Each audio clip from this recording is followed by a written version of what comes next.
আসসালামু আলাইকুম, সবাই কেমন আছেন? আশা করি সবাই ভালো আছেন। আলহামদুলিল্লাহ, আমিও ভালো আছি। আজকে রান্না করব কচু শাক দিয়ে চিংড়ি মাছ। এবার আমার পেঁয়াজ রসুন আর মরিচটা হালকা বাদামি কালার হয়ে গেছে। এবার আমি ধুয়ে রাখা চিংড়িটা দিয়ে হালকা করে নেড়ে নেব। চিংড়িটা দেওয়ার পর আমি খুব বেশি নাড়বো না। যদি চিংড়িটা শক্ত হয়ে যায় তাহলে সেটা খেতে ভালো লাগবে না।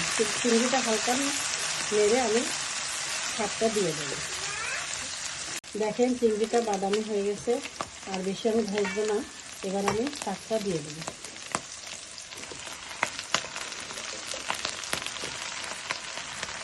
শাকটা দিয়ে হালকা লবণ ছিটিয়ে দেবো।